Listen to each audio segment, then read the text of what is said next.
En expertise médicale, le déficit fonctionnel désigne l'atteinte à l'intégrité physique et psychique de la victime d'un dommage corporel. Il mesure l'incapacité globale et la perte de qualité de vie qui découlent directement des séquelles, que ce soit un accident ou un dommage médical. Il faut distinguer le déficit fonctionnel permanent du déficit fonctionnel temporaire. Concernant le déficit fonctionnel temporaire, il y a plusieurs classes. Il y a le déficit fonctionnel temporaire total à 100%, qui désigne en principe les périodes d'hospitalisation, où la victime était dans l'incapacité totale d'exercer ses activités. Ensuite, il y a le déficit fonctionnel temporaire de classe 4 à 75% de déficit.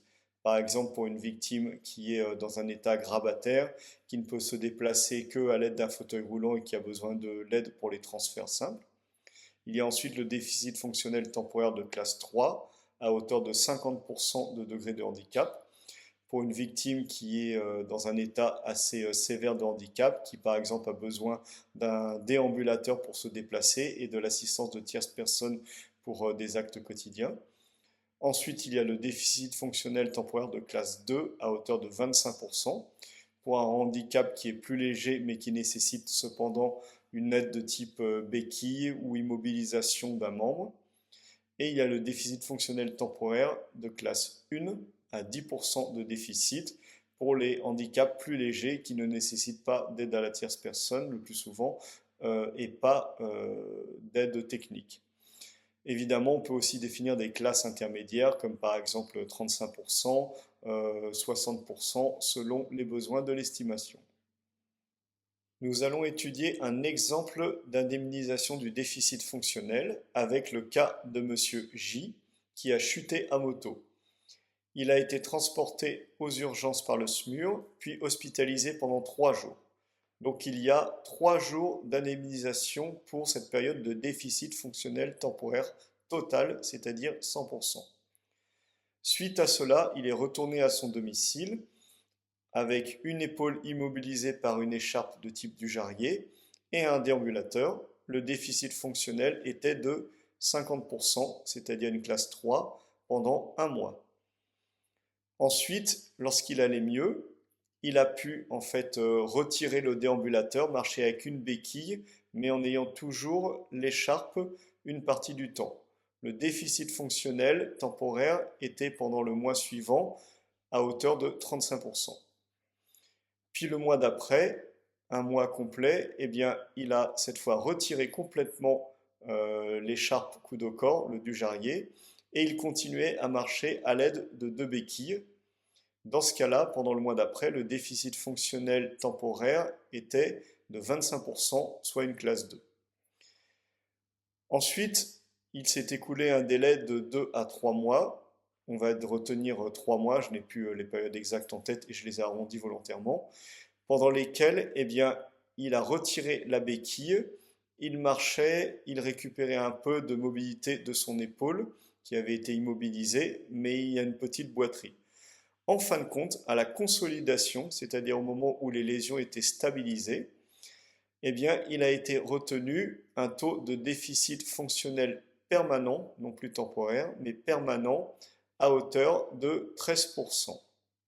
Nous allons donc calculer l'indemnisation qui découle de cet exemple. Pour cette évaluation, je vais simplifier mon étude et considérer que tous les mois ont 30 jours. Donc pendant les 3 premiers jours, il s'agissait d'une période de déficit fonctionnel temporaire total à 100%. Habituellement, l'indemnisation proposée pour chaque jour est située entre 22 et 27 euros, très variable selon les propositions. Je vais retenir, pour simplifier, 25 euros. Nous avons donc 25 euros fois 3 jours égale 75 euros. Ensuite, pour le déficit fonctionnel à 50%, classe 3, nous avons un mois, 30 jours à 50% de 25 euros, 12,50 euros, c'est-à-dire 30 fois 12,50 euros.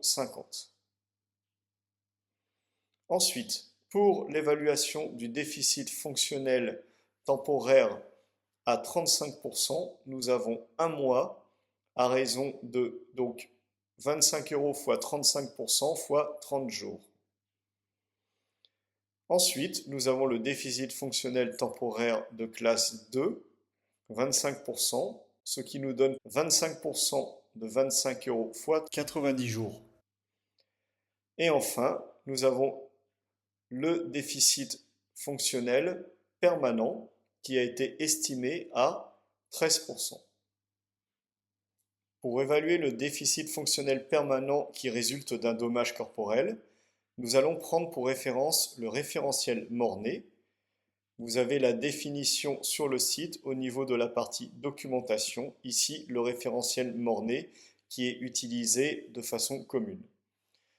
Donc dans le cas de Monsieur J, eh bien, qu'est-ce que va nous donner ce référentiel? Monsieur J, j'ai oublié de vous préciser son âge, il a à peu près 35 ans. 35 ans, il est dans cette catégorie-là, avec un déficit fonctionnel de 13%. Nous avons donc 2300 euros le point. Donc on calcule 2300 euros multiplié par 13, cela fait en théorie 29 900 euros, sachant qu'il s'agit d'indemnisation maximale proposée. Habituellement, par exemple, les assurances, je constate qu'elles proposent souvent, admettons, 60% de cette somme, donc une somme qui sera indiquée comme ceci.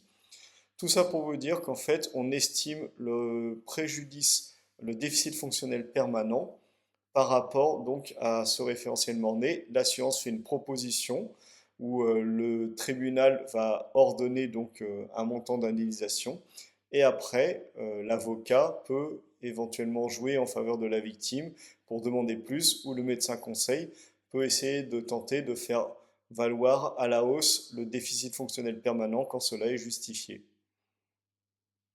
Nous avons donc calculé, dans le cas de Monsieur J, l'indemnisation du déficit fonctionnel temporaire et permanent, et donc il va toucher le total de cette somme que je vous invite à recalculer si vous le souhaitez. Vous voyez que certes c'est indemnisé, mais l'indemnisation n'est pas énorme. Surtout par exemple lorsque vous avez eu même un traumatisme très important, mais qu'en fin de compte le déficit fonctionnel permanent est faible, que vous avez très peu de séquelles. Parfois on peut avoir un déficit fonctionnel permanent de 0%, 1%, 2%. L'indemnisation dans ce cas n'est pas énorme. Effectivement, le déficit fonctionnel n'est pas le poste de préjudice qui est le plus indemnisé.